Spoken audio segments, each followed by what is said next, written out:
Hello, everybody. Welcome to part two of October. Um, we're so excited. We are energized. We are pumped to share with you about the rest of the month. Rightfully so, because there is a lot happening. It's a big rest of the month. It's going to be a big November and a big December, but then again, every day is big. So how do we even classify it, right? But okay, walking into this, how are you feeling, Thea? And yeah, what's your vibe right now? Uh, dreamy, dreamy, but also so stoked and pumped and grateful to have this channel and container. My fan agrees. Yeah, we're just so weird. I I am so excited and grateful to always have this container to share everything that's been happening. So also with that, I hope you can take a few moments before we dive into the second part of the month to check in with yourself. How are you feeling? How's your womb feeling? How's your feet feeling? And most especially, how's your head feeling with all the air? And yeah, how are you feeling, Karina? I'm good. And as you were saying that, I was just thinking about how it happens with me and it happens with people that I'm talking to, and I notice that I ask or I'm asked, how are you? And I say, I'm good, I think. Yeah. It's an immediate like I'm good, and then it's I think. And so like carrying on what you said, it's an invitation to sit with the how are you for a minute, 2 minutes. You don't need to say you're good. It's okay to not be good. It's okay to be anything else. But yeah, an invitation that when you're asked, how are you? Take a moment, close your eyes, feel your heart, and feel, do you feel good? Do you feel like your heart's beating fast? If you feel like your heart's beating fast, you can say it. You can say, I'm feeling like my heart is beating really fast. Like it's not common because people are so used to saying, I'm good, how are you? But why don't we extend the conversation a little bit? Mars and Gemini and all of this air, it's asking us to use our words to get to the core of what we're feeling within us. So, how can we actually start doing that? Um, but to answer your question, I'm good. I'm excited. I am, yeah, like I said, pumped. We're both having some coffee, so I think we're working with this air. And yeah, let's jump right in. So we don't have any big aspects on the 15th, but on the 16th we have Venus square Lilith. Venus, sorry, Venus is in Libra, Lilith is in Cancer.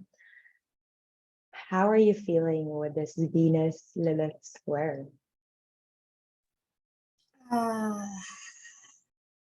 I'm gonna jump right into the gist. This next part of October is feels to me like grist for the middle, especially because we're heading into um, a solar eclipse that's not visible here in Manila. So definitely we'll dive into that more later. But it's visible in parts of the world where feminine healing is so palpable and so loud, and it's visible in Iran and Kazakhstan, in Europe, where a lot of, and I'm getting tingling sensations as I say this. There's so many young women who are enraged because they're just done with the repression and suppression. And this is Venus, right? We've been talking about Venus's grander metacycle in Capricorn, which is all about feminine leadership, our sovereignty, listening to our wombs, listening to our body. And Lilith in Cancer is about protecting things, just protecting our nourishment. Also protecting the yin and the mother within us, and everything that has been repressed and suppressed in our mother line and the feminine lineage. So a lot of ancestral wounds, but since it's a square, it's a crisis, and it's a tension. It's also a turning point because squares feel like we're being pushed to the wall. And it's so palpable in the world stage where these young women are really feeling like, you know what, frick the system. We're done. We're pushed to the wall, and now we're standing up for we're standing up for our for protecting. We're standing up and protecting our rights. Um, so that's what's coming up for me. How is this coming up for you?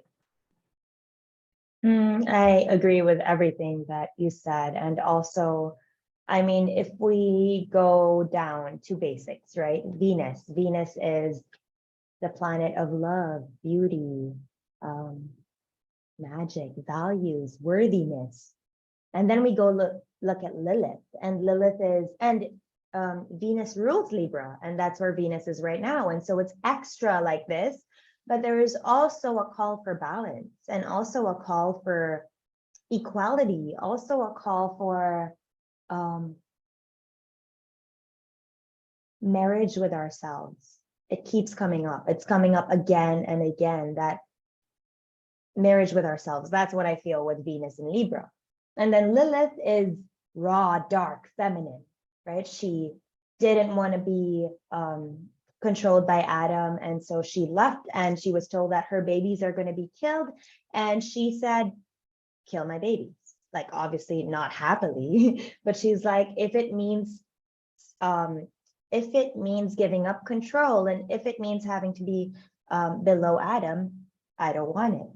And so it's like you said, it's a crisis, because here is Venus, who is so loving and beautiful and wants to marry everyone and reflect everyone. And then here is Lilith in Cancer, the mother, saying, enough is enough. My kids are my kids. Like, it's not anymore Lilith being like, take my kids and kill them. It's Lilith being like, enough.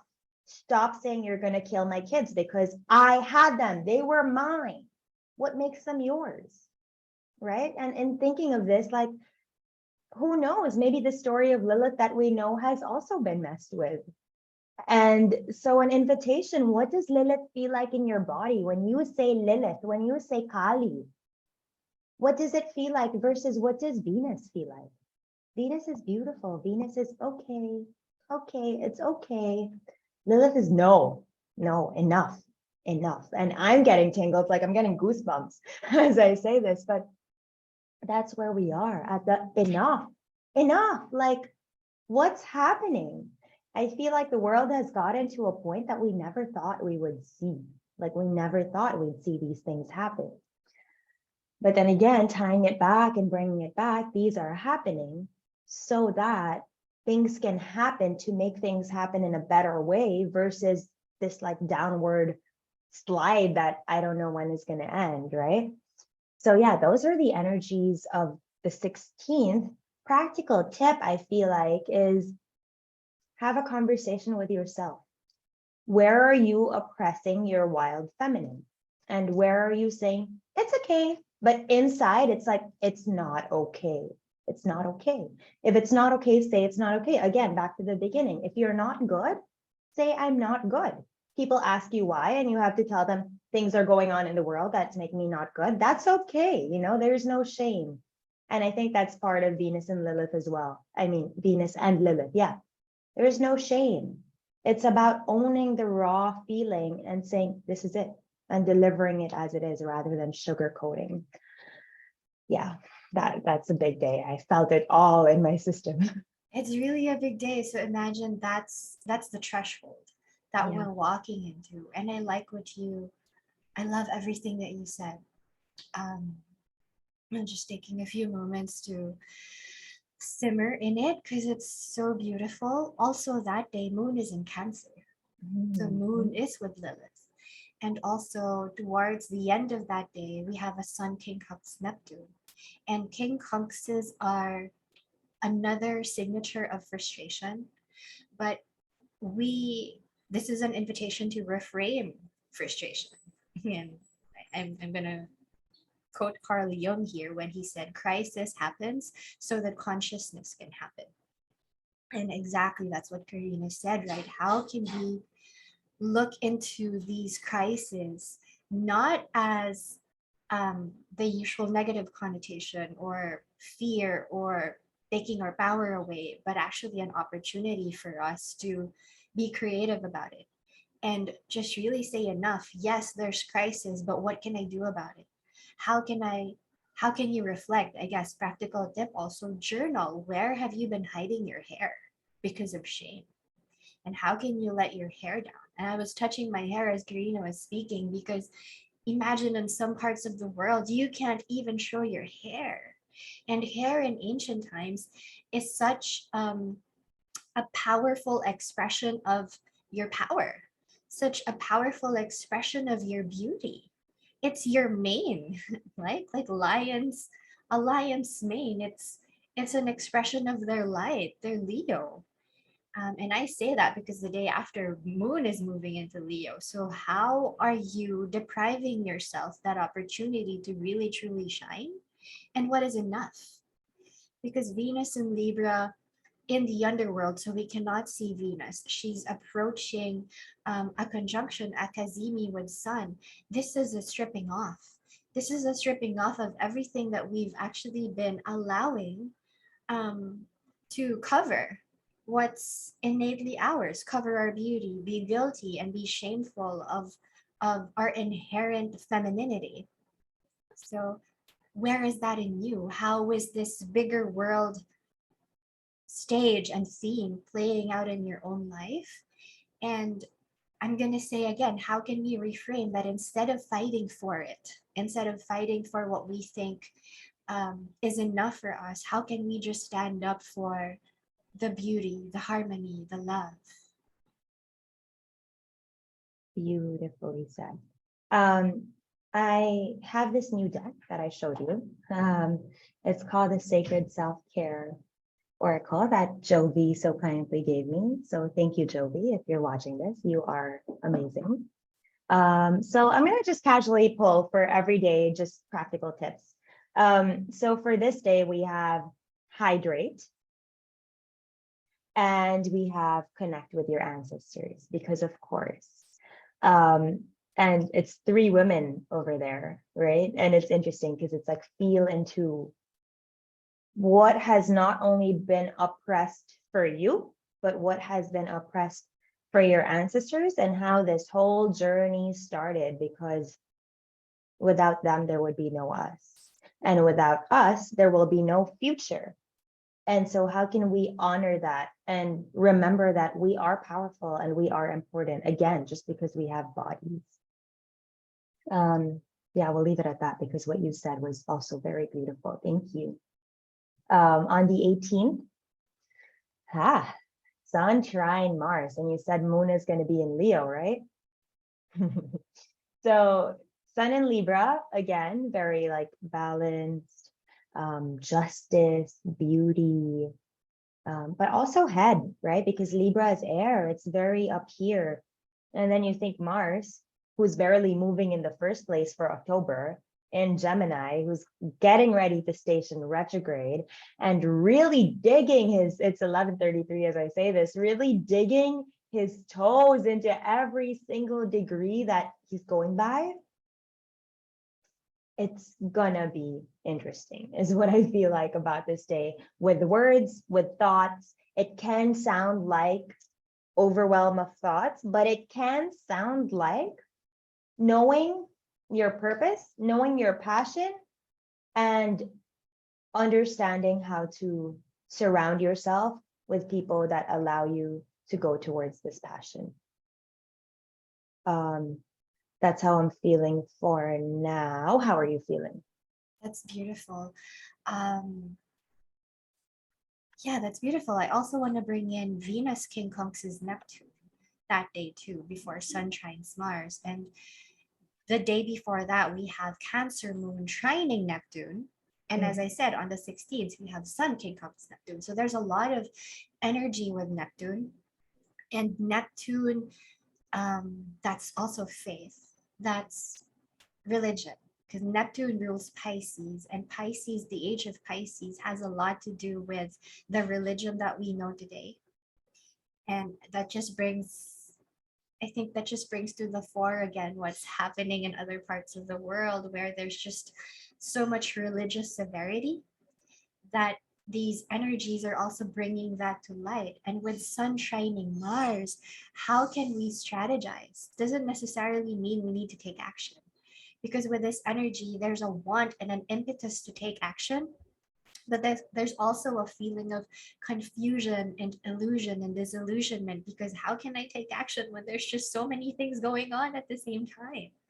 How can we use the energy of Sun shining Mars to channel creativity, to channel passion, to channel desire, and also to channel our dreams into a creative project or some bigger vision, um, that can bring in more balance and harmony into your life. And it may be easier said than done, but trust that we're guided, we're supported this day, especially Moon is also in Leo. Like, how can we be brave and courageous to really try to strategize how we can bring more balance into this greater vision, into this greater love for humanity that we want to express, when there's so many darkness that is expressing itself around us? How can we be the light? How can we be the light, especially with Moon being in Leo? And Leo and Libra form a sextile, and that's a yummy sextile. I heard once that it's really stayed with me. Libra is the stage where Leo gets to perform. And so set this day up as if it's your own stage for you to perform in a way that you're seeing yourself. Like they have said, like Neptune is so loud. And so the invitation to daydream, the invitation to feel, the invitation to I don't know about you, but I've been feeling really tired recently, like just exhausted. My body hurts. I'm tired. I'm like, is it my moon time? No, it's not my moon time. Why am I so tired? And even Nabs is tired. You're saying yes, like everybody is tired. And that's Neptune. It's putting us in kind of a haze. And the invitation of this haze is really to, and I know we say this so much, slow down. That's the invitation. And with something like you said, with something like Sun trine Mars plus the moon in Leo, it's loud. It's like, let's do it, let's do it, let's do it, let's do it. But then Neptune is like, but dream some more, dream some more. Like you can come up with something more incredible than that if you allow yourself to slow down and kind of marinate in what comes for you. And as you were saying, like plan, of course, what came out was make a vision board. But of course, make a vision board and connect with your womb. And so how can you connect with your womb? And I love these, I love the imagery because it's the womb and in the background is the stars. And it almost, I feel like, says that your womb is your portal to the universe. So this is a great day to connect with your womb, see what it feels like. What do you want to birth? What do you want to create? And you don't need to create it yet. Hold your horses, but start planning out. Put it in your journal, stick it on your walls, because if there is one thing I know for sure about this life, it's once we show the universe that we're ready for something through either speaking it out or writing it down, it's going to happen. No questions asked.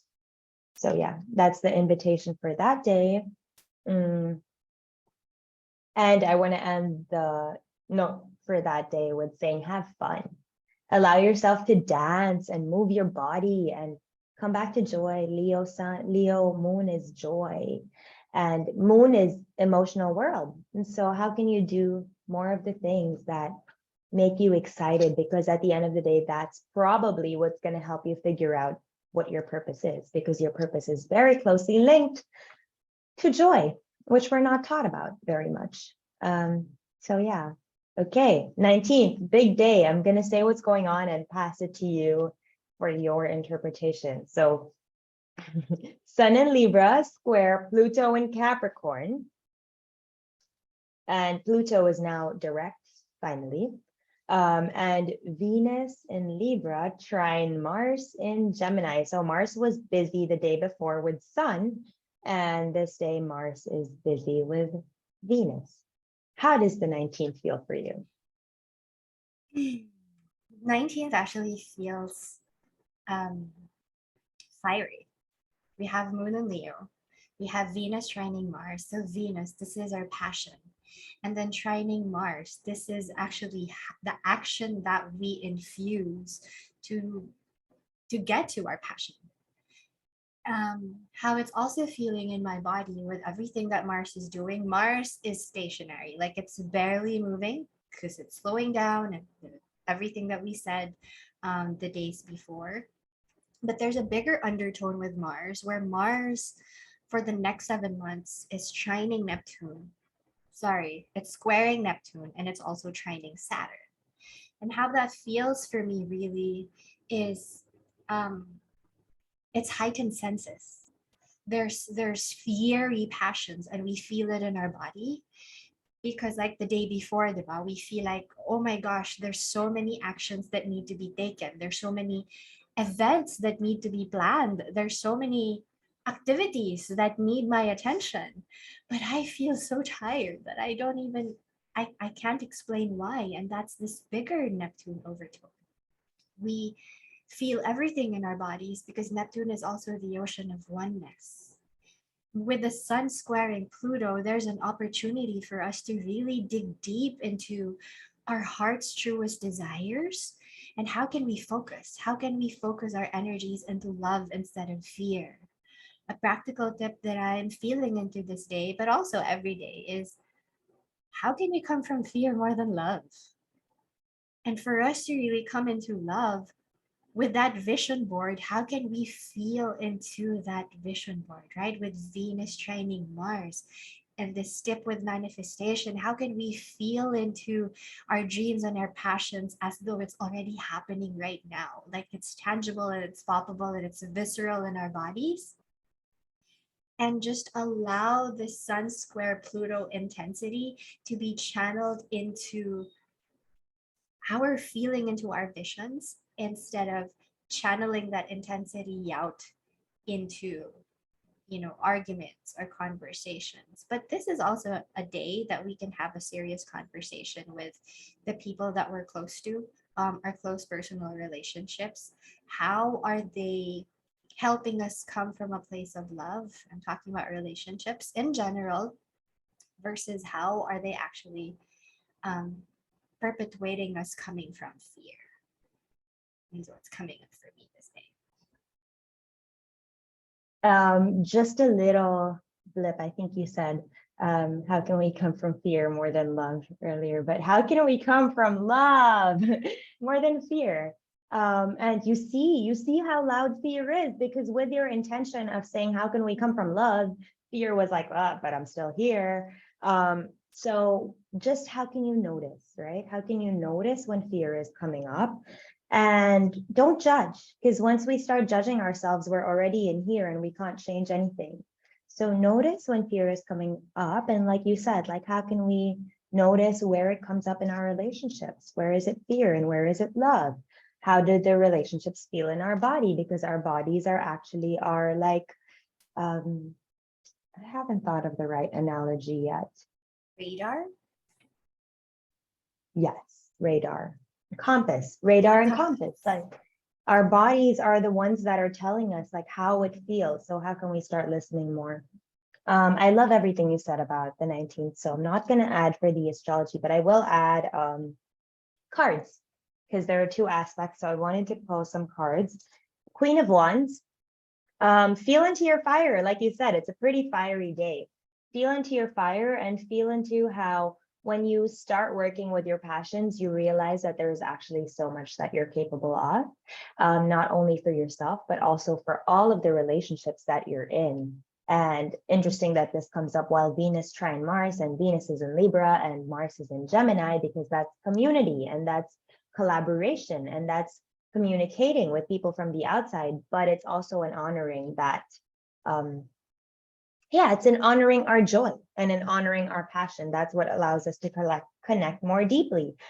But it's paired with a Queen of Cups. And so we have fire element, masculine, water element, feminine. And so it's asking, how can you combine your passion with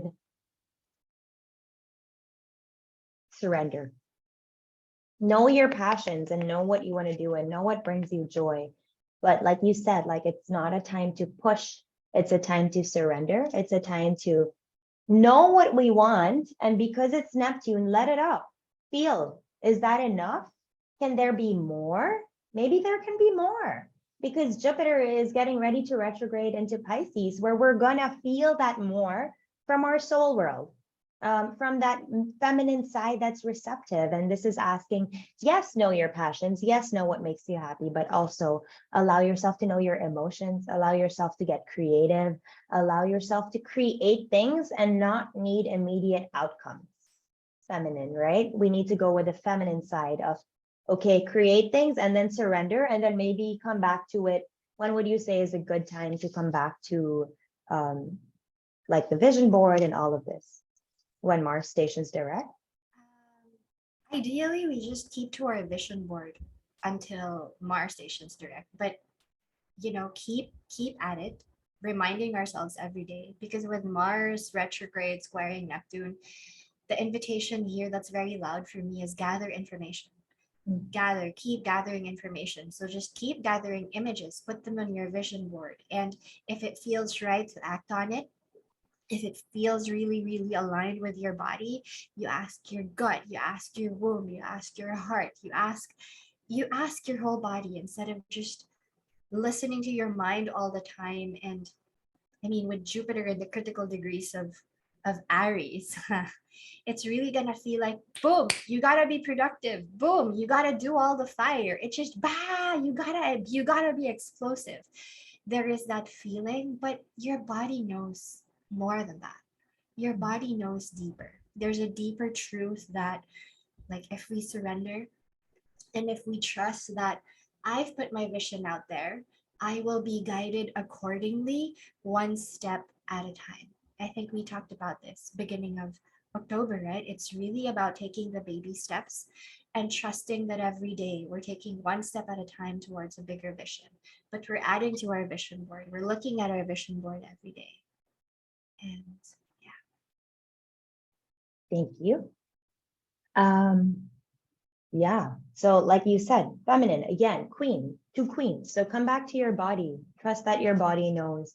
And when your mind gets too loud and when challenges come up, remember again, like we were talking about just a little bit ago, challenges are not to make you stop. Challenges are not to make you be like, okay, I'm a failure, forget about it, I don't want to do it. Nope.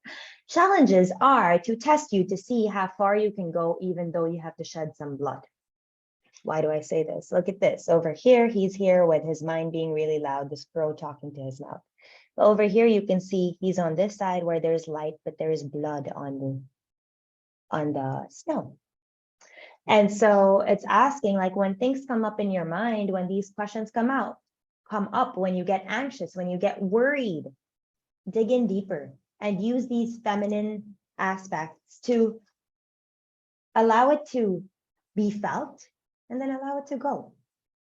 Like enough of the Venus archetype where we feel it and then keep it, and more of the Lilith where we feel it and then say thank you, bye. So that's that.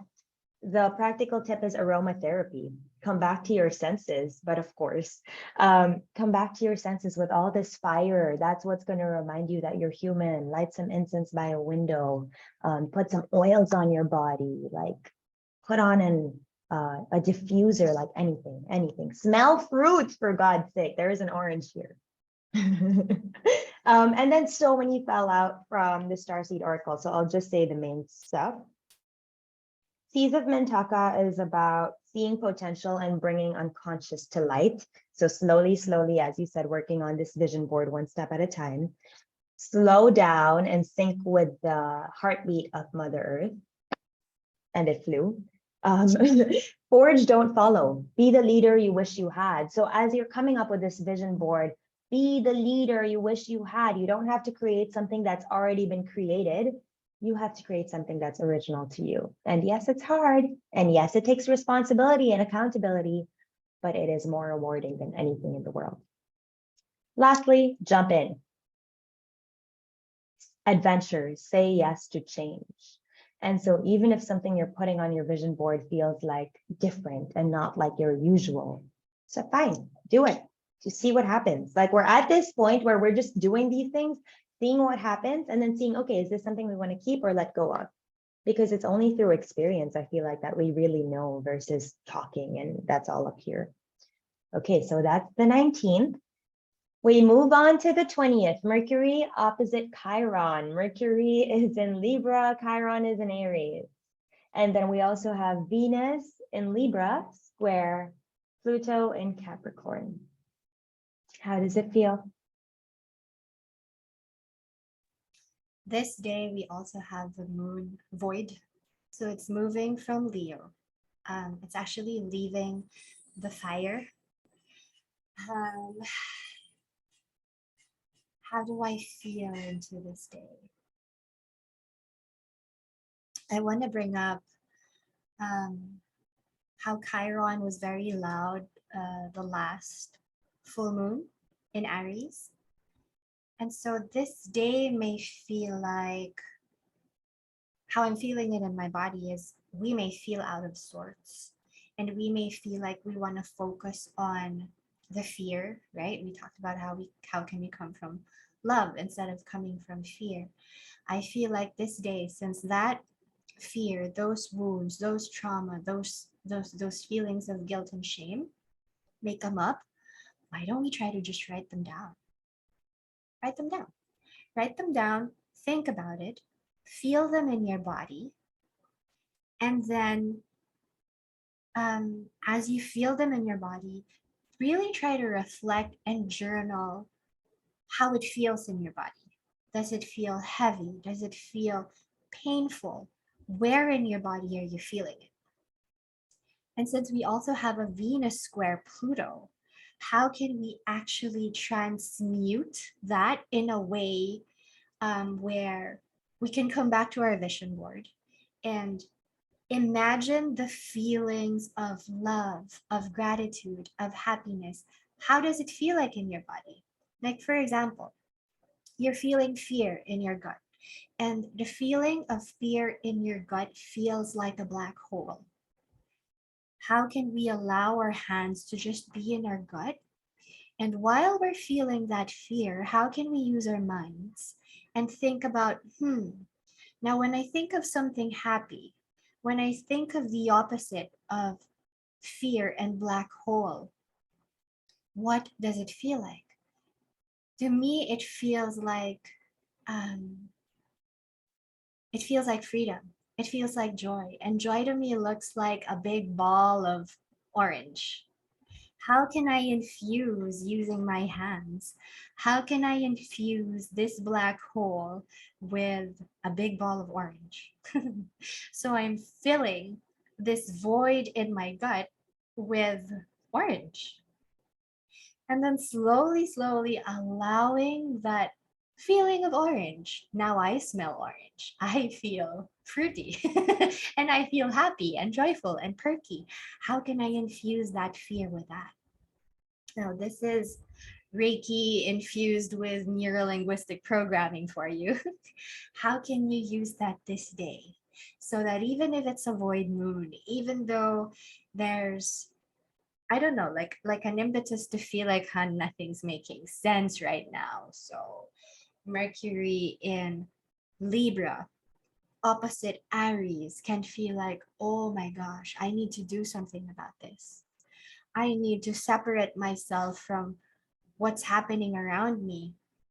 How can we use that actually as an invitation to dive deeper into the fear, to dive deeper into the wanting to separate, the wanting to do something, the wanting to implode and explode, but instead using that and channeling through your hands energies that can actually give you the opposite of fear.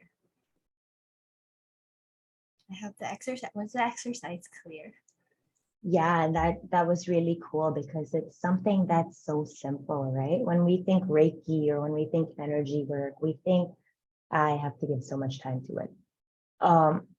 But you don't. It's really about sitting with the emotion rather than escaping the emotion. And once we sit with the emotion, it becomes that much more clear. And when it becomes that much more clear, we know exactly how to solve it because, like you said, then we think about what makes us happy. And it could be as simple as a ball of orange. And then everything starts coming together. It's 11:55 as I say this. We start smelling orange, seeing orange, being encompassed by orange. So yeah, that was a beautiful exercise. And the cards that I got are dance. And of course, it has a yellow ball. And connect with the earth.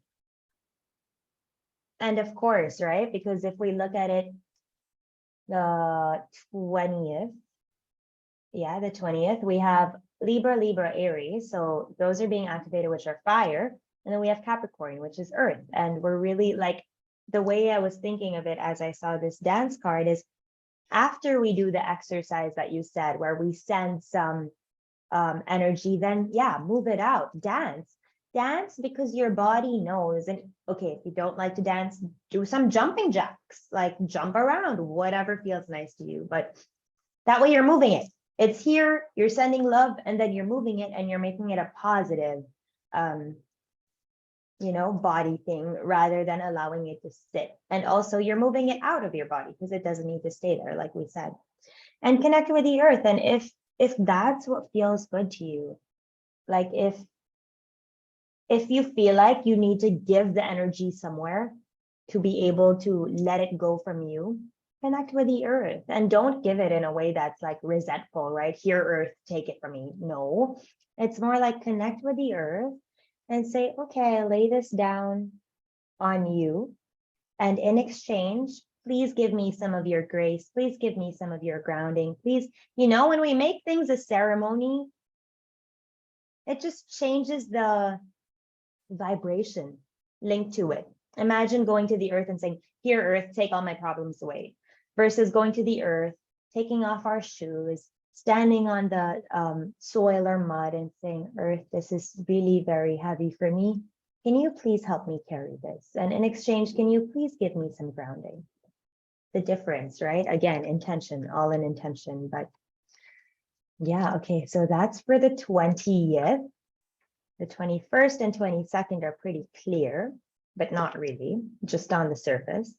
On the 23rd, we have a lot going on. Right. Okay, so go for it, Thea. 23rd. Okay, so on the 23rd, we have a very big day astrologically, but also here terrestrially. We have Sun conjunct Venus. On that day, Sun enters Scorpio. Venus also enters Scorpio.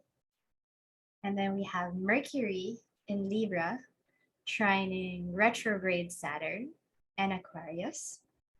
On the latter part of the day, Saturn stations direct in Aquarius. I'm gonna ask you first, how are you feeling this in your body?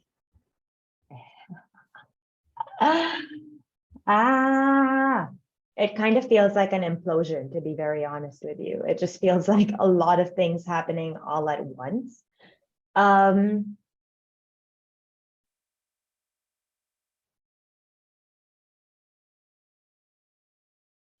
It feels fast and slow at the same time. It feels like an invitation to drop in, but also to take responsibility at the same time. But also it's to me, it's a pull between taking responsibility and being accountable versus like going slow and descending into the depths and descending into the taboos and allowing things to not make sense for things to make sense. That's kind of how I feel. How about you? I feel like this day yes, definitely it feels like there's so many things that we need to do just because Jupiter is at 0 degrees. It's at 0 degrees of Aries. There's a lot of liminality. There's a lot of changing signs, a lot of transition. So this feeling of holding Moon and Libra, like holding the no longer, there's so much endings and there's so much opportunity for new beginnings. Mm. But what I'm really getting here is what is our relationship with everything else? With everything. What's our relationship with ourselves?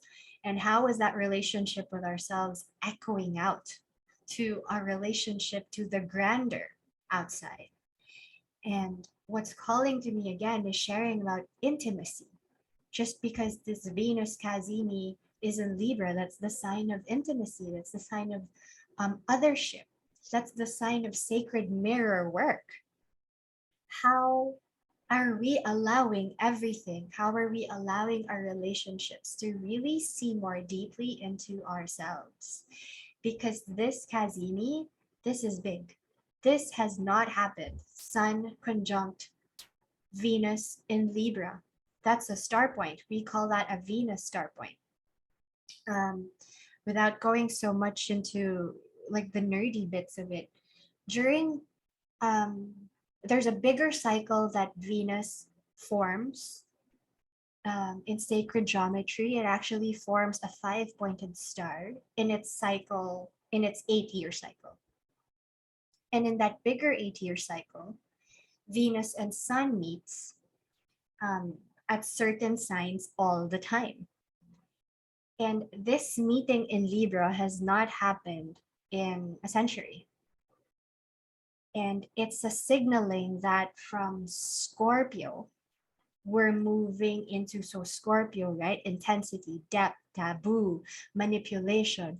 We're moving into Libra, which is more harmony, balance, beauty, equanimity. All this age of Aquarius themes that we've been talking about, there's another signal with Venus. That's our love, that's our solar feminine. Solar feminine means this is really an expression of the divine feminine out into the world. There's a moving into that, but there's a slowness because these things don't happen in a day. These things don't even happen in a lifetime. So how can we channel that in and really use this time to reflect, right? We've been talking a lot about slowing down. We've been talking a lot about really reflecting because this is Venus changing from her morning star expression to an evening star expression. So, how can we grieve? How can we feel? How can we slow down and strategize? Libra is such a strategist. That's why the dark side of it is it can be indecisive, it can be people pleasing because it takes into account so many things, this air sign. So how can we use that again? We've I said strategy the day before when Venus trine Mars and we have this strong Pluto action. um, we have Mars quincunx Pluto too. How can we really dive into the strategy, because there's so many things outside that's showing us how the imbalance is just so real. The imbalance is so loud. How can we start and reel in to just strategize and come up with things to bring the balance back into our lives first? Because, right, as within, so without, as above, so below, has the heavens, so the soul. How can we start with the soul first and balance more of what the soul wants, and then just allow everything that's happening outside to happen outside? That's what I feel like. Thank you. I love that you said that Libra is a strategist. I've never heard it said that way. You think Virgo as the analyst, but you're never really told that Libra takes the analytical mind and makes a strategy, right? We're usually told that Libra is a sign of partnerships, Libra is a sign of the other, Libra is a sign of like coming together. But then to come together, you need to strategize first a plan of how to best come together. And so that's again how it makes sense that we're moving from Virgo, which is analyzing, looking at the details, digging in, becoming a little bit OC, and then taking that and now strategizing. Okay, maybe I can do this or maybe I can do that, but with this comes this and with that comes that. Like as a Libra rising, I feel that strategist and I feel that need to be indecisive just because, not because I can't choose, not because there are not enough options, but because each option comes with so much that it's not as simple as, okay, I choose this and that's it. No, it's like I choose this and that leads to this and this and this and this, the whole thing like dominoes, right? So thank you for sharing that. That was beautiful. I pulled some cards so that I can express this day better through my words, because when I'm looking at what's going on, it just feels like a lot. But I'll start with these cards because, of course, you were saying as within, so without movement. And I mean, yes, if we don't mind what it says, if we just look at this card, that's exactly that. She's focusing on her inner world and she noted, and it's stars inside, by the way. It's the cosmos. And so she's focusing on her inner world. She's focusing on learning balance by herself. Of course, she's doing tree pose and Libra season, come on.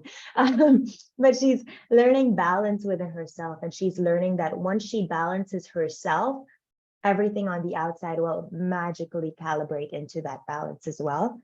And then, of course, you said, nourish our soul, nourish our temple first, like start with ourselves. And after ourselves, it will all calibrate again in the way it's meant to be.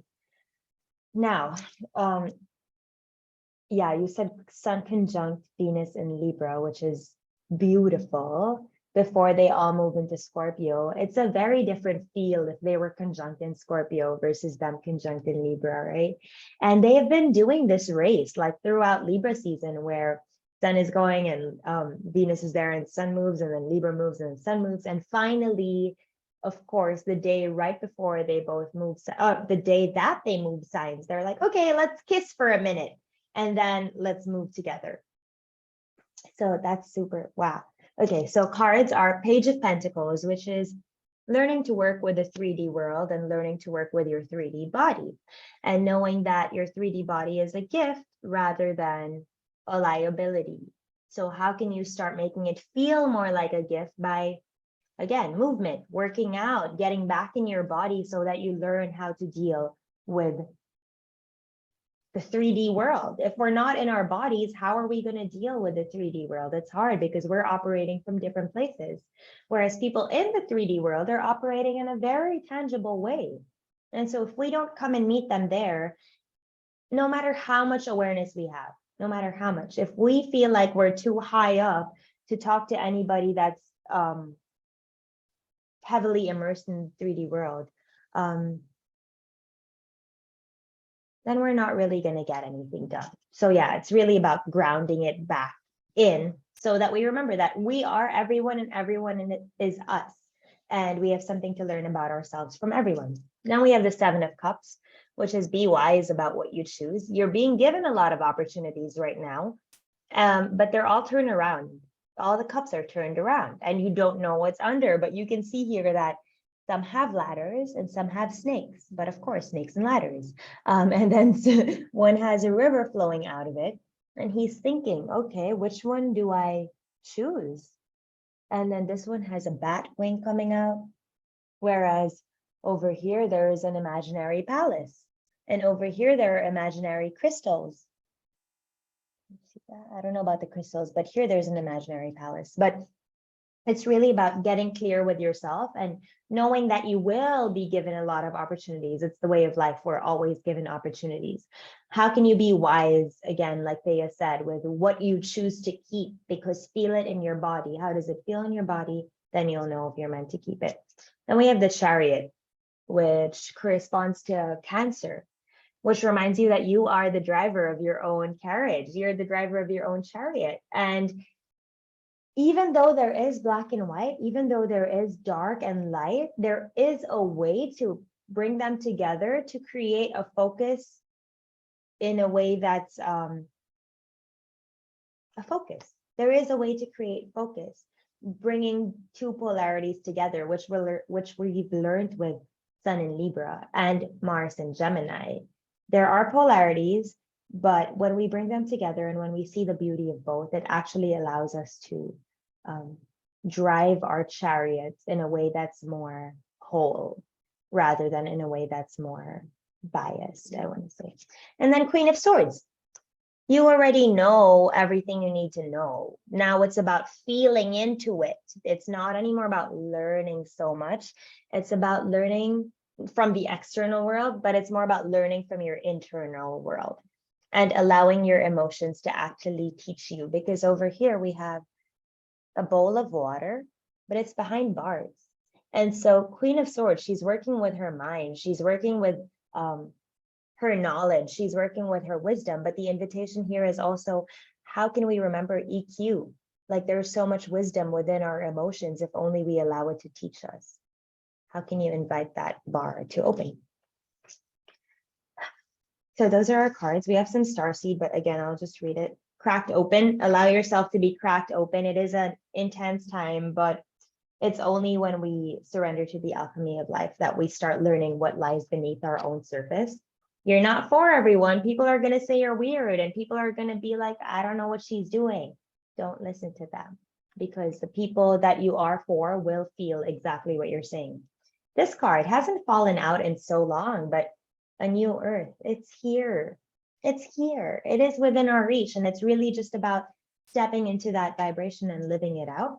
And lastly, make your life a moving prayer. It's all about moving from intention. I feel this whole time that Sun is in Scorpio, and I think this card also leads into the 25th, which is the new moon in Scorpio, and the solar eclipse, which is how can we make sure that everything we do is from a place of intention and from a place of depth and from a place of devotion, especially with Jupiter getting ready to move back into Pisces. But yeah, I want to pass it to you for you to share about the solar eclipse in Scorpio. And I mean, I know it makes sense, but it's so interesting that when I pulled up the chart for the solar eclipse, what is it? The sun is at 1 degree and the moon is at 2 degrees because it's an eclipse. So there is something that's being shown. But yeah, can you talk a little bit about that, please? Thank you. And also just to add, this is a dying moon. So, an energy of a dying moon is really to go within, right? To really reflect. So I hope we can use that, because now we're moving. The moon is moving. Everything, a lot of planets are moving into its transmutation phase. And like, right, cracking open so that we can transmute. So going into the eclipse, eclipses are actually obstructions. That's why it's shadow play, because something else obstructs another, because it comes into a certain alignment where, shadow and light it's interesting. And it's also a very dynamic period for quantum leaps of change, because if you really watch an eclipse, of course, a lot of like ancient cultures don't believe that it's good to watch an eclipse because we're called to go within. But if you look into the astronomy of an eclipse, it's a lunation it's a lunation compressed in a couple of hours. So it's like a full month or like a full 28 days that's compressed into like the number of hours that eclipse is actually going on. So that's why we call it quantum leaps, or opportunities for quantum leaps of whatever. And since it's in Scorpio and we have a south node right now in Scorpio, so eclipses happen when the sun and moon are very near its nodes, or the moon is very near its own node. We have a south node eclipse, and south node eclipses are all about liberation, because south node deals with the past, deals with karma, deals with traits and themes and archetypes that we're here to really be aware of, but to move beyond it, move outside of it. That's why it's a liberation. It's a solar eclipse, solar south node. So there's a discharge, there's a liberation from something. And with a solar eclipse, it's sun, moon, and then earth. So it can feel like the moon, our feeling nature, our subconscious, obstructing our ego. This is a beautiful opportunity to crack open like the card, because what's the shadow of our subconscious, the psychological content that's been swimming, the deep treasures in our soul that have not been really given the light of day, is given the light of day, or rather it's obstructing the light of day. So if you just feel into that, moon is obstructing the sun. So it's the moon showing itself, revealing itself. That's our subconscious, that's our inner nature, that's our yin, showing us really where we're supposed to be liberating ourselves from. And since it's from Libra to Scorpio, liberating ourselves from relationships that do not align. Using past relationships that have hurt us to transmute us into light. These are the energies that are coming to me. And we also have on that day, we have Mercury squaring Lilith. And we talked a lot about Mercury and we talked about Lilith when we started this part two, this whole call. So again, how can we use everything that was repressed and suppressed, not to continue feeding us fear, but actually using that and shifting the storyline? Mercury, how can we detach ourselves from the story of the pain, but instead use that story and give us power to rewrite a whole new chapter? Thank you. Oof. Okay, so the 25th is also an incredibly powerful day in Hindu astrology. It's between the 24th and 25th because it is Diwali. Every year when it's the new moon around end of October or beginning of November, that is when we celebrate Diwali. And Diwali is the festival of light. But how it came to be, I want to tell a little story of how Diwali came to be, just so we understand this thing. So there is Ram and Sita, right? Sita is a woman, Ram is her husband. Ram has a brother whose name is Lakshman. One day when Ram and Lakshman were out, Ravan, who is the demon, kidnapped Sita, took her into the forest and kept her. And this reminds me of Venus going into the underworld, right? And being kept. And then Raman, this is a really condensed story, so please don't use it as a source. If you want to know the full story, I will tell it to you someday. But yeah, so Ram and Lakshman asked Hanuman for help to find, Hanuman is the monkey god, asked him for help to find Sita. And so Hanuman went and found Sita and brought her back. And that's why we celebrate Diwali, the coming back of light, but also the coming back of the feminine. She was in the forest and she's back, and we're celebrating that she's back. And forever people have said that this is the festival of light because it's lights all around. But actually, maybe the festival of light is when the feminine returns. And of course, it's the new moon in Scorpio, feminine. And of course, this time it's in an eclipse, a feminine eclipse, of coming back to this feminine nature within us, of surrender, of flow, of the cyclical nature of life. And to me, one of the biggest things that this Scorpio new moon is reminding us is, yes, okay, if we talk about the way Diwali is talked about, they always say it's the triumph of good over evil, which, yes, sure. But also more than anything, I feel it's the triumph of our emotions over our head, our heart over our head. And I don't like this over fact and under fact. So maybe, again, it's a marriage of the heart and the mind that we've been working. It's 1222 as I say this, but of course, it's the working together of the mind and the heart and marriage that we've been working on through all of Libra season. That's coming to be seen this this new moon in Scorpio. So I feel, yeah, it feels so powerful because there is that side of like Western astrologers that have been saying that this is such an intense month and it's an intense period, it's an intense new moon, it's an intense solar eclipse, which yes, it is, but also there's light to it. I mean, come on, it's happening on the Festival of Lights. And so the invitation is around all of this darkness, around all of this taboo, around all of these crazy things that are happening in the world. How can you find the light for yourself and focus on amplifying this light so that we're able to share this light with the people around us? That's what I'm getting for this new moon. And let's pull a practical tip. It says make a meal.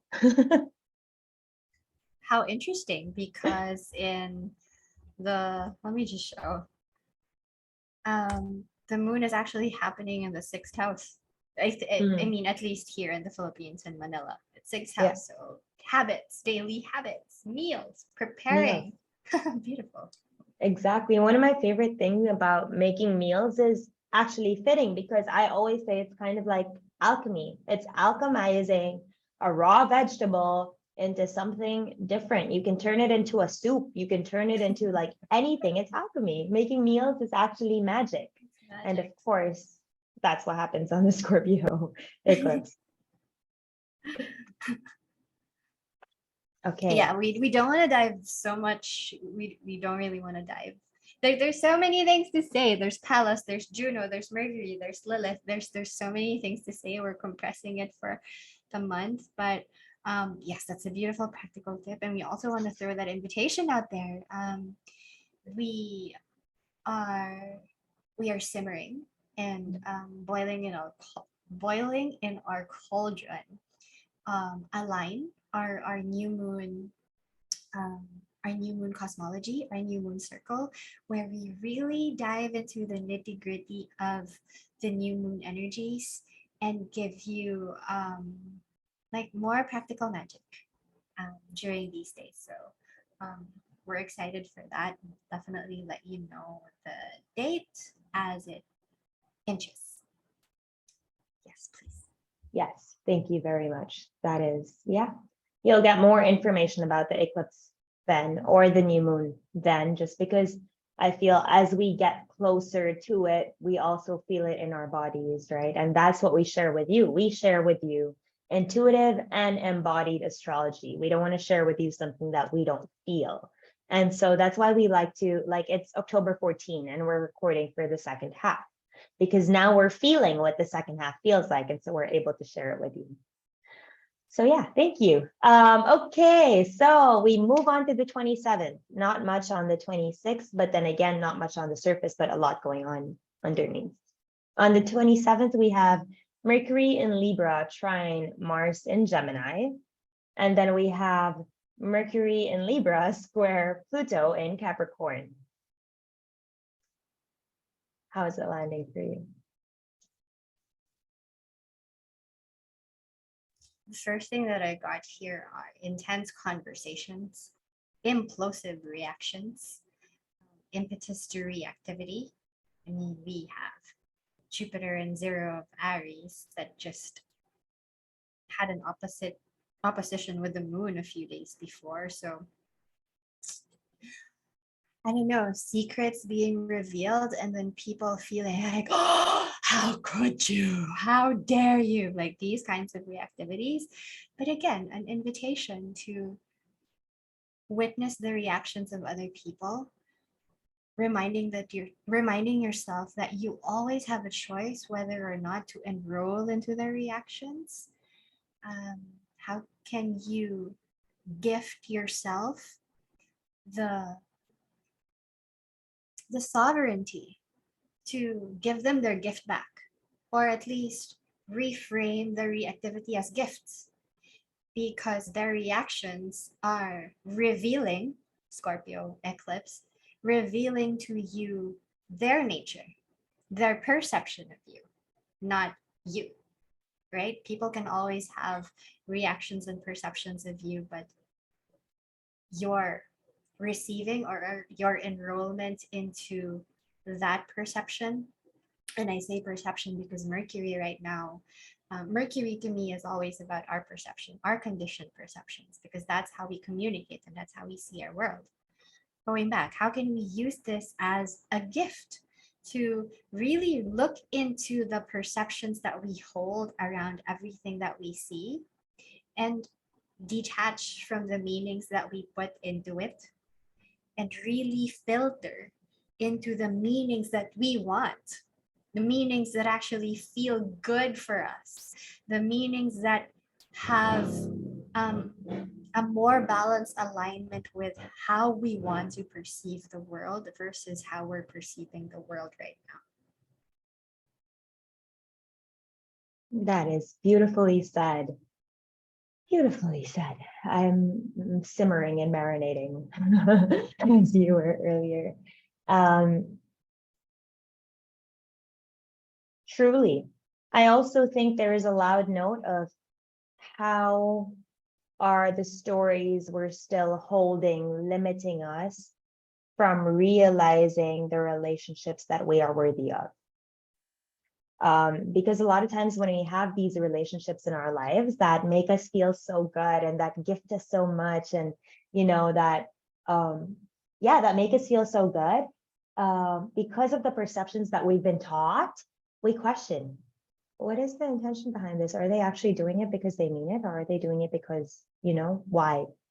And so it's an invitation to look at our worthiness again. How worthy do you feel of having of having relationships that allow you to speak your mind in your rawest form? Just to dip into your worthiness and how that feeds into the relationships that you surround yourself with. And that will also lead into the conversations or the triggers or whatever else comes up. But as you were speaking, I pulled practical tip cards. And of course, the card that came up was plan a vacation. But the way I thought of it was, how can you plan? I don't want, let's say it's not plan a vacation. And if we don't look at this, look at her. It's like she is in a situation, but she is above the situation. She's in her own mind, and it's kind of pretty around her. So for me, the invitation is actually, how can you create these safe spaces within your mind that when things are going crazy externally and these conversations look crazy and implosions are happening, you just close your eyes and you imagine you're in this place. So plan a vacation, not literally, but plan your spot, plan your happy place, make it in your mind, close your eyes. And actually, I know I've heard, maybe it was in a podcast or somewhere, I can't remember. But I know people that have said they've built their soul world, that when they close their eyes, they know everything that's in there, because through time, they're slowly building this visualization that it's so quick to get there eventually. So how can you plan your, I don't want to say your escape, but instead your happy place within shaky ground? And hydrate again. Drink lots and lots of water through this month, through this year. We need it. And if you're feeling headaches, you know that you're not drinking enough water, because so much is happening, not in the sky, but around us. We're a floating rock, for God's sake. So how can we make sure that we're continuously hydrating ourselves so that it doesn't become so dense within our bodies, but instead it's more like malleable and flowy? So that is the 27th, which leads us to the 28th. That's Snaps' birthday, and Jupiter regresses all the way back into Pisces, which I feel like is actually a gift after Jupiter being at 0 degrees to 1 degrees of Aries, because there's such drive being like, let's do this, but then it's retrograde. So it's like, what are we trying to do? Like, I feel that is such a cause of I don't want to say the word anxiety, but I want to say anxiety. It's like a cause of anxiety, but to wake up, not to like shake up, but to wake up. And then as it finally moves back into Pisces, it's like, okay, you can chill again, you can breathe again, you can get back in your body. We're back to the ending to make sure that this way we end it properly, so that when Jupiter moves back into Aries, it's really a fresh beginning of sorts. How do you feel about Jupiter moving back into Pisces? This is a repeat of what was actually happening this year around March to May. So what was happening to you actually, even let's rewind up until February. What was happening to you around February to May last year that had its peak sometime in April. And this may have a lot to do with your faith, your lack thereof, how you're needing to surrender, what was removed from your life abruptly, what feelings of fantasy did you allow yourself to submerge into that it was actually so opposite of the reality, where you're feeling a sense of not belonging here, or feeling a deep yearning for a coming back home to somewhere, but that's not here. That day, we also had the moon in Sagittarius. So why don't you take flights of fancy, but allow yourself to learn more? Allow yourself to expand your relationship with faith in the divine. This is such a transcendental day. So if you can, be sure to make space in the morning or whenever, make space during the day to really connect with the God of your own understanding, the divinity within you, and try to take a step back, because judgment and like, right, everything that we said, implosive reactions, intense feelings, drama can be heightened the days before. And the wanting to move, the wanting to separate, the wanting to make a decision, but it's just not clear, so it's frustrating. How can you just take a step back and go back to your practices, go back to your devotion? If you don't have practices of devotion, maybe you can use this eclipse to quantum leap into a new practice of devotion, right? It doesn't have to be so woo or so spiritual. It can just be, taking a piece of paper and painting again, or doodling again, or getting an instrument and starting to play again. Or if you're not inspired, going to an art museum or watch an inspiring movie just to get that inspiration flowing again. But the thing is, that inspiration has always been with you. It's this armor that we put on that just inhibits us from really totally moving because it's heavy. How can you freaking remove the armor and maybe paint on the armor instead? Use that as a medium to do something else and say, thank you for this armor. Thank you for the security. Thank you for protecting me the way you have protected me. But now I let go. Especially, we have a lot of planets and bodies in its first degrees. So I think this amplifies the feeling of newness. For me, it's these are very young energies, so you really have all that opportunity to start again. We just had a new moon. We're still in eclipse season, and eclipses are portals. They're portals of whatever you intend these portals to be. So how can we use that opportunity to, yeah, to be devoted into our sacred land? Thank you. The cards that fell out are perfect for what you said. High Priestess. Of course, Jupiter going back into Pisces from Aries. Come back to your intuition. Come back to the guidance that you know has always been flowing. Come back to the remembrance that we're all one and that we're all connected. Let go, like Thea said, of the armor, or in fact, take the armor and paint on it. So you're not letting go of it, but you're making it something more beautiful, something more accepting, rather than just releasing and releasing, and I feel like there's a fine line between, or like, we need to find a balance of releasing too much and keeping too much. Like, there needs to be a balance of what we keep and what we release. Absolutely. But here is a reminder to take in more from the ethereal realms and to come back to your subconscious, and also have a look at your unconscious. What is playing out, Pisces? I mean, what is playing out without you knowing? What are the unseen things that have been happening in your life that you're finally like, oh my God, this has been at play, but I haven't been noticing it? I feel we'll get a little bit more of an idea of what that is when Jupiter retrogrades back into Pisces. Then, of course, you said paint. Your life is a canvas. Paint your life. Like, start, like you said, come back to a devotional practice, come back to something spiritual. And spiritual is anything that uses your soul and that uses your spirit rather than just your physical body. And so, like you said, it could be anything, it could be write, it could be paint, it could be anything that's creative that amplifies this soul within you. And practical tip, make an altar. Of course, right? Of course, make an altar. No better day than the day that Jupiter moves back into Pisces. Okay, on to our last day of October. Well, not the last day of the month, but the 30th. Mercury enters Scorpio and joins Venus and Sun in Scorpio.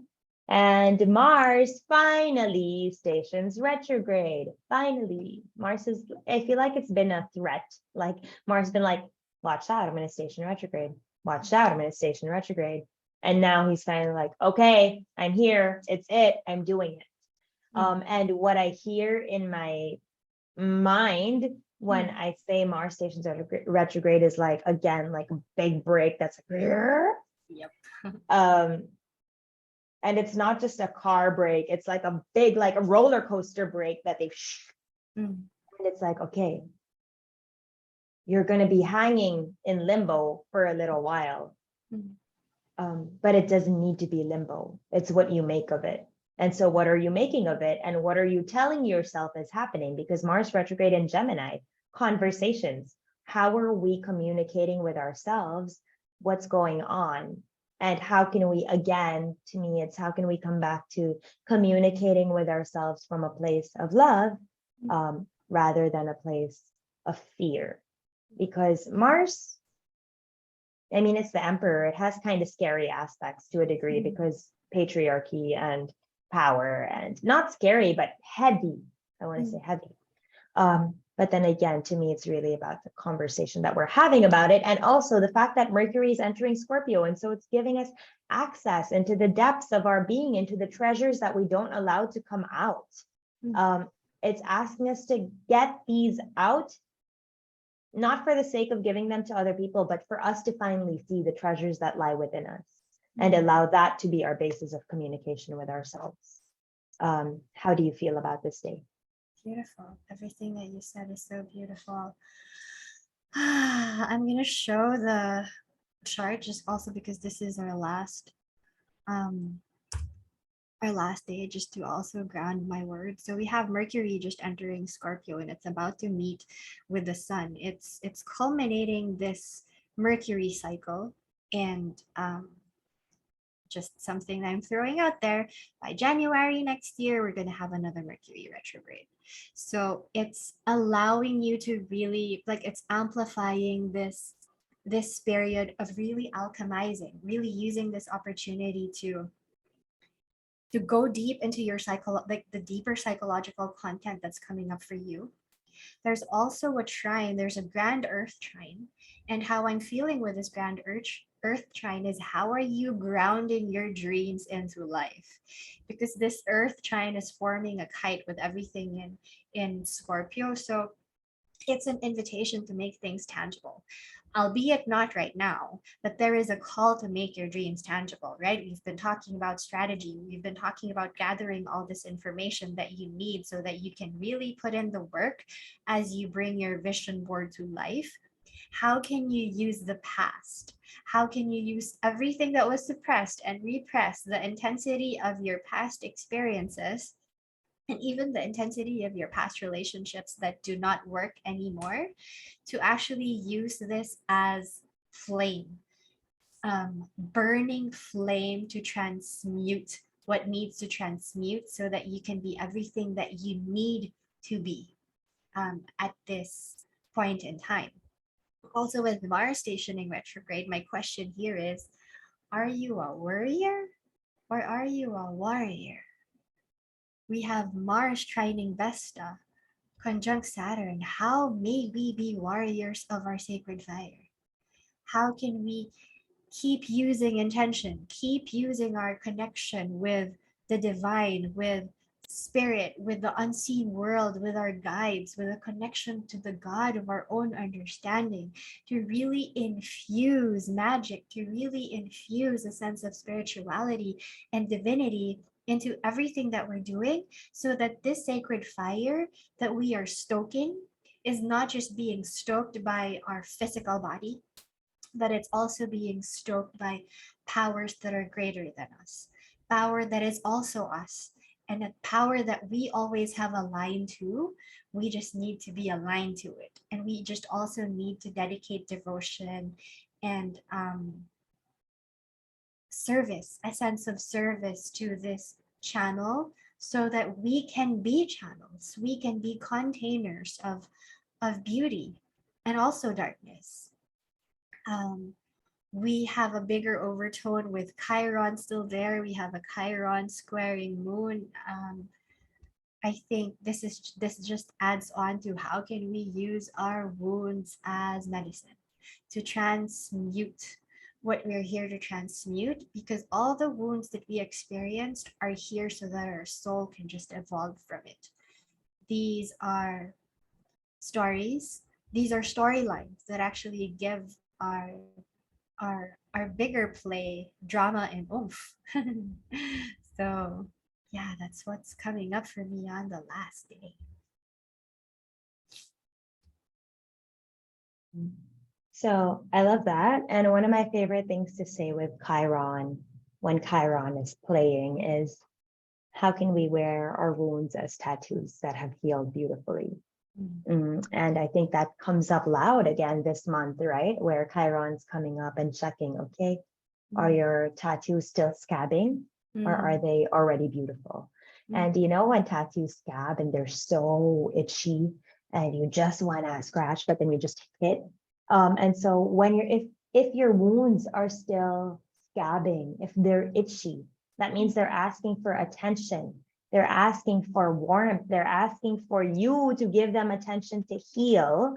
And so how can you do that? How can you give your attention, your wounds, the attention that they need so that they can be transmuted, like you said, into something that can help other people, can help humanity, because we're all here as we have not come into this earth to be individuals. We have come into this earth to maybe learn our individuality and then share it, to be able to, it's person to person. What is your purpose here, right? But then also the purpose is not to be an individual and stay an individual. That's egoistic, that's prideful. But it's learn your individuality and then use your individuality to help humanity, because we're all in this together. We're not in this alone. It's not you have to make money and I have to make money and competition and this and that. No more. It's we're being taught that that's not it. That's not what makes people happy. And people want to be happy. And I guess a good thing to do this month is check in with yourself. What makes you happy? What is happiness to you? And when you're making that vision board, how can you feel into this happiness? Not what the patriarchy or the world or what society says happiness is, but what do you say happiness is? And that's different than what anyone else says happiness is. So to round it all up and to kind of summarize October, I pulled some cards. We'll share some cards. Intensity, time of big change, and excitement, and things are picking up. I mean, yes, the astrology is kind of crazy, but let's say someone who doesn't know the astrology, right, and is just living out day to day, it's the Burr months. It's almost Halloween. almost Christmas. There is so much going on in the air. And so it's exciting times. Things are building up. But as things build up, it's important to look at what we need to release to allow more space for beauty to build up instead of for pain to build up. So she has all these cups and she's letting them flow out, she's letting them flow in, but there is still this one cup here that's beautiful and colorful and that she's not looking at, because first these need to be emptied before she can honor that there is this beauty that wants to be born. Lovers.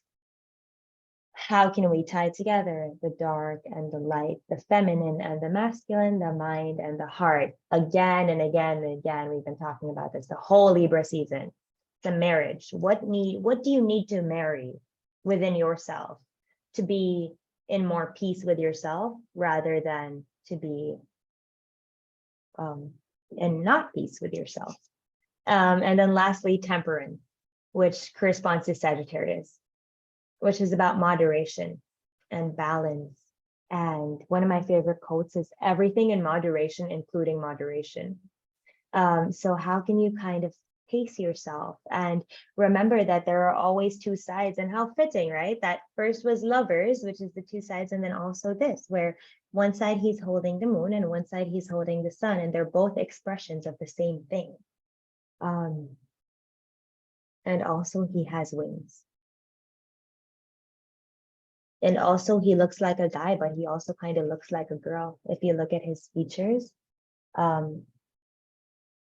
So just I feel like a combination and a balance and everything of everything coming together to create something beautiful. And the way we create something beautiful is by using our bodies as vessels and sharing it, because he has wings. And so he's able to access infinite knowledge, infinite wisdom.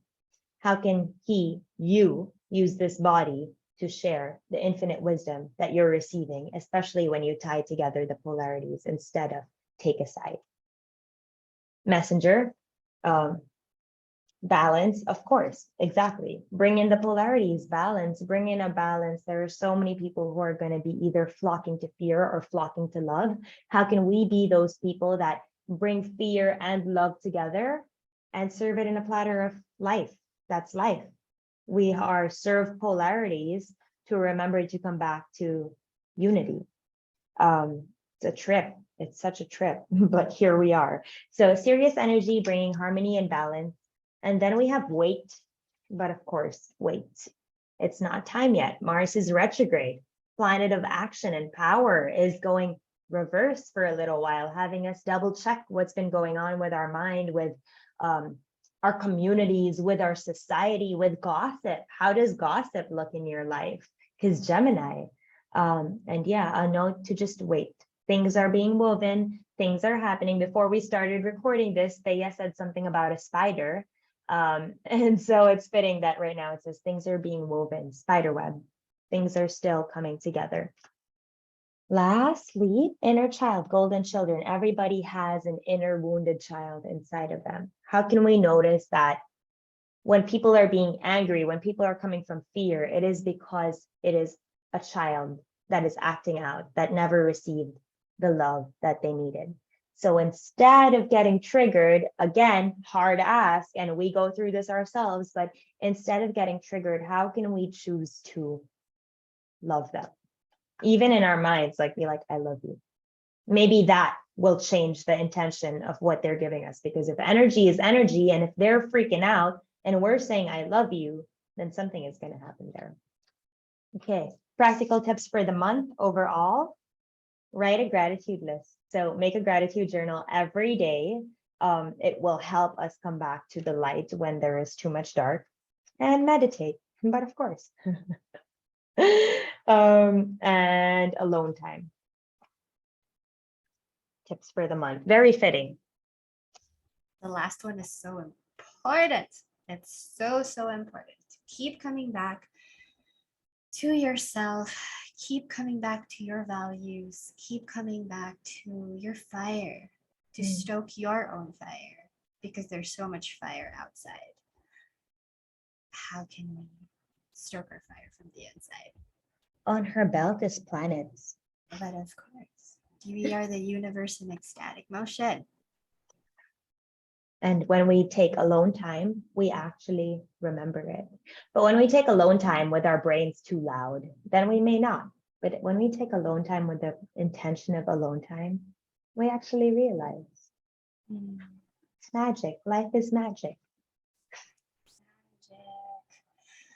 And so with that, we hope this serves. Our intention every month is to just really serve as we align with our passions. We are both so passionate with embodying the astrology that we're learning and sharing it with you as it helps us.